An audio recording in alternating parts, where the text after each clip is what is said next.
UNSC की 5 temporary सीटों के लिए हुए चुनाव में पाकिस्तान को चुन लिया गया है। 193 यूएनएससी ने सीक्रेट वोटिंग के जरिए खाली 5 सीटों पर चुनाव कराया। इसमें जीत हासिल करने के लिए 193 देशों से 2/3 मेजॉरिटी यानी 128 वोटों की जरूरत थी।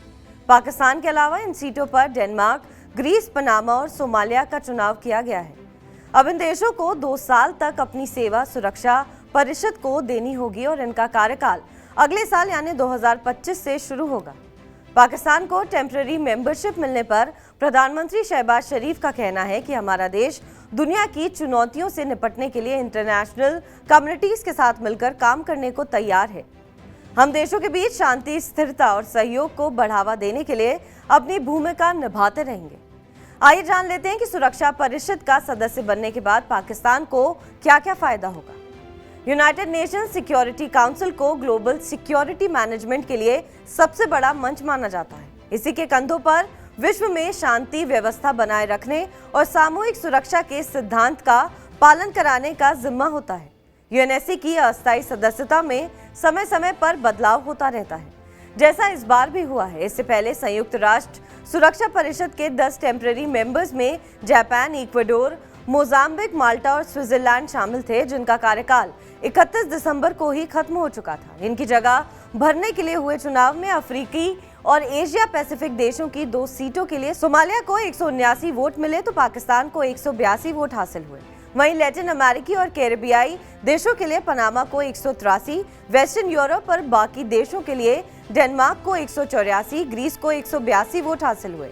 इन 5 नए मेंबर्स का कार्यकाल 1 जनवरी 2025 से शुरू होगा। दरअसल यूएनएससी की सबसे महत्वपूर्ण फॉर्मेशन सेकेंड वर्ल्ड वॉर के दौरान साल 1945 में की गई थी। मूल रूप से इसके 11 सदस्य थे, जिनकी संख्या साल 1965 में बढ़ाकर 15 कर दी गई, जिससे दुनिया भर में रीजनल स्टेबिलिटी बनी रह सके। इसके 5 permanent member Britain, America, France, Russia और चाइना हैं।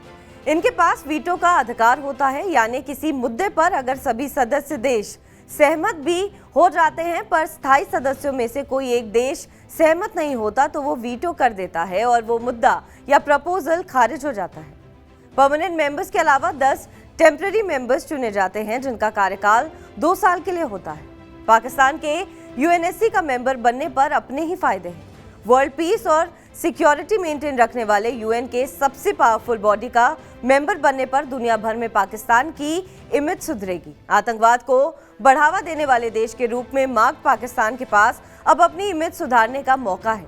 पीस ऑपरेशंस में अपना कंट्रीब्यूशन देकर पाकिस्तान इस दिशा में कदम आगे बढ़ा सकता है। भारत लगातार यूएनएससी का परमानेंट मेंबर बनने की दिशा में कदम बढ़ा रहा है। चाइना और पाकिस्तान इसमें रुकावट लगाते रहते हैं। अब पाकिस्तान यूएनएससी में खुद के लिए परमानेंट मेंबरशिप की वकालत कर सकता है। हालांकि ये काफी दूर की बात होगी, फिर भी वीटो पावर वाले चाइना की मदद से वो भारत के खिलाफ अपने मुद्दों को इस फोरम पर उठा सकता है। वैसे भी यूएन में पाकिस्तान की ओर से हर बार एक ही धुन बजती है, जिसमें कश्मीर का मुद्दा उठता रहता है। यूएनएससी का सदस्य बनने के बाद पाकिस्तान के प्रधानमंत्री शहबाज शरीफ ने कहा कि अब पाकिस्तान वैश्विक चुनौतियों से निपटने के लिए अंतर्राष्ट्रीय समुदाय के साथ काम करने के लिए उत्सुक है।